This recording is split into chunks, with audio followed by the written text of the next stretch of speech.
ಗಾಳಿಗಾರಿಕೆ ಇವಾಗ ಸವಾದ್ ಪಂಜಿಗಳು ಮೂರನೇ ಚೆಂಡು ಸೊಗಸಾದ ಹೊಡೆತಗಾರಿಕೆ ಇವಾಗ ಒಂದೋಟ ಇಲ್ಲಿ ಮತ್ತೆ ಸೇರ್ಪಡೆಯಾಗ್ತಾ ಇದೆ. ಮೂರು ಚೆಂಡುಗಳ ಆಟ ಇಲ್ಲಿ ಮುಕ್ತಾಯಗೊಂಡಾಗ ಗಳಿಸಿಕೊಂಡಿದ್ದು ಇಲ್ಲಿ ಎರಡು ಓಟಗಳು ಇಲ್ಲಿ ಸೇರ್ಪಡೆಯಾಗ್ತಾ ಇದೆ. ಮುಂದಿನ ಪಂದ್ಯ ಪಾಲಸು ಮತ್ತೆ ವಿಜೃಂಭಿಸುವಂತ ಪಂದ್ಯವಾಗಲಿಕ್ಕಿದೆ.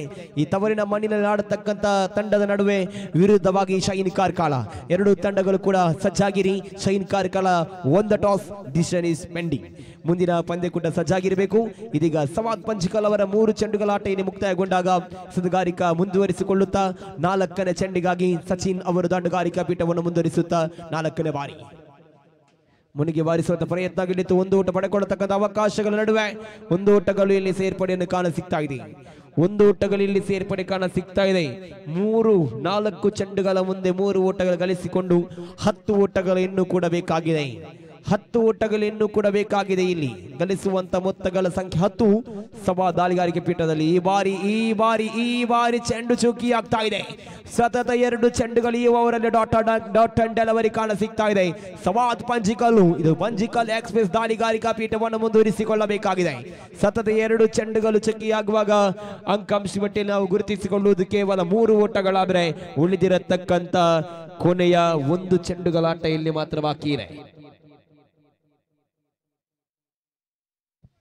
ಬ್ರಹ್ಮಶ್ರೀ ಫ್ರೆಂಡ್ಸ್ ಅಜಿಲ ಮಗುರು ಸಾಧನೆಪಡಿಸತಕ್ಕಂಥ ಈ ಒಂದು ಪಂದ್ಯ ಕೊಟ್ಟ ಇನ್ನೊಂದು ವಿಶೇಷ ಆಹ್ವಾನಿತರಾಗಿರುವಂತಹ ಶ್ರೀಯುತ ಮೊಹಮ್ಮದ್ ಹಗ್ಗರಂಗಡ್ಡಿ ಇವರು ಪಂದ್ಯಕೂಟದ ವೀಕ್ಷಣೆಯಲ್ಲಿದ್ದಾರೆ. ಅವರನ್ನು ಅತ್ಯಂತ ಪ್ರೀತಿಪೂರ್ವಕವಾಗಿ ನಾವು ಭವ್ಯವೇದಿಕೆ ಬರಮಾಡಿಕೊಳ್ತೇವೆ. ಶ್ರೀಯುತ ಮೊಹಮ್ಮದ್ ಸರ್ ಅವರೇ ದಯವಿಟ್ಟು ಬಂದು ಭವ್ಯವೇದಿಕೆಯಲ್ಲಿ ನಾವು ಆಸೀನರಾಗಬೇಕಾಗೂ ತಮ್ಮಲ್ಲಿ ವಿನಂತಿಯನ್ನು ಕೂಡ ಮಾಡಿಕೊಳ್ತಾ ಇದ್ದಾವೆ.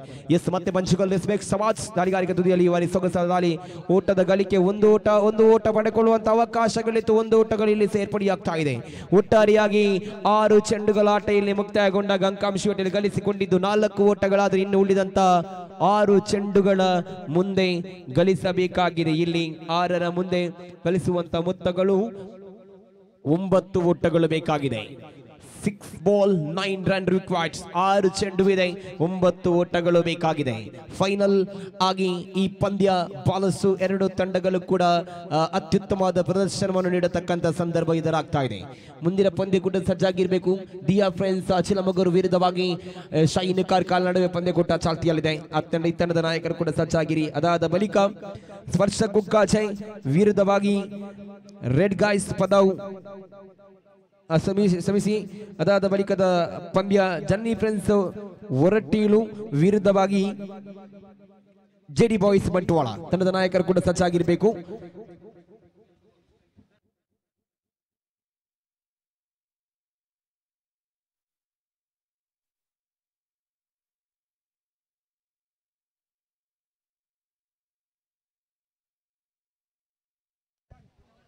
ಮನು ಎಸ್ ದಾಂಡುಗಾರಿಕಾ ತುದಿಯಲ್ಲಿರುವಾಗ 6 ಚೆಂಡು 9 ಓಟದ ಅವಕಾಶ ಇರತಕ್ಕಂಥ ಪಂದ್ಯವಾಗ್ತಾ ಇದೆ.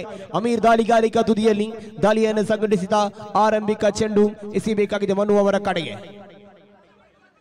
ಈ ಬಾರಿ ಅಡ್ಡ ಚೆಂಡು ಅತಿರಿಕ್ತ ಓಟಗಳಲ್ಲಿ ಸೇರ್ಪಡೆಯಾಗ್ತಾ ಇದೆ.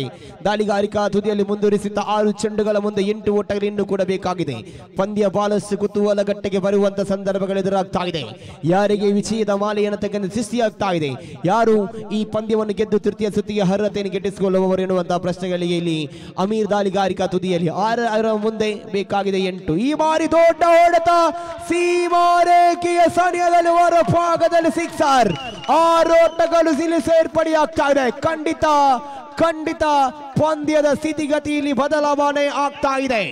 6 ಓಟದ ಬಳಿಕ ಮನು ಇಲ್ಲಿ ಸೈಕಿ ಆಗಮನವಾಗಿತ್ತು. ಮನು ಬಾರಿಸಿದಂತ ಆ 6 ತಂಡದ ಸ್ಥಿತಿಗತಿಯನ್ನು ಬದಲಿಸುವಾಗ ಉಳಿದಿರತಕ್ಕಂತ 5 ಚೆಂಡು ಬೇಕಾಗಿದೆ 2 ಓಟಗಳು. 5 ಚೆಂಡುವಿದೆ 2 ಓಟ ಬೇಕಾಗಿದೆ. 5 ಚೆಂಡುವಿದೆ 2 ಓಟವನ್ನು ಬೇಕಾಗುವಂತ ಸಂದರ್ಭಕ್ಕೆ ಬರುತ್ತಾ ಇದೆ. ಸಮಯವನ್ನು ವಿಳಂಬ ಮಾಡಬೇಡಿ ಆಟಗಾರರೇ, ಆದಷ್ಟು ವೇಗವಾಗಿ ಮುಂದುವರಿಸಿಕೊಳ್ಳಿ. ಮುನ್ನ ಬಾಯ್ಸ್ ಮೈಂದಾಲ ವಿರುದ್ಧವಾಗಿ ಪಚ್ಚು ಫ್ರೆಂಡ್ಸ್ ಅಂಟಾಡಿ 2 ತಂಡಗಳನ್ನ ಹೇಳಿದ್ದೆ. 2 ತಂಡಗಳು ಕೂಡ ಬಲಿಷ್ಠ ತಂಡಗಳೇ ಸರಿ, ಆದರೆ ಇದು ಕ್ರಿಕೆಟ್. ಯಾವುದು ಸಾಧ್ಯ ಯಾವುದು ಅಸಾಧ್ಯ ಎನ್ನುವುದು ಗುರುತಿಸಲು ಅಸಾಧ್ಯವಾಗುವಾಗ ಇಲ್ಲಿ 2 ಓಟ ಬೇಕಾಗಿದೆ. ಈ ಬಾರಿ ಮತ್ತೆ ಸುಂದರತೆಯ ಆಟ. 1 ಓಟ ಬೇಕಾಗಿದೆ. 2ನೇ ಆಟಕ್ಕೆ ಪ್ರಯತ್ನಗಳ ನಡುವೆ 2 ಓಟಗಳು ಕೂಡ ಸಂಪೂರ್ಣವನ್ನು ಕಾಣ ಸಿಗುವಾಗ ಪಂದ್ಯವನ್ನು ವಿಜಯಗೊಳಿಸ್ತಾ ಇದೆ. ಪಂದ್ಯ ವಿಜಯಿಯಾಗ್ತಾ ಇದೆ.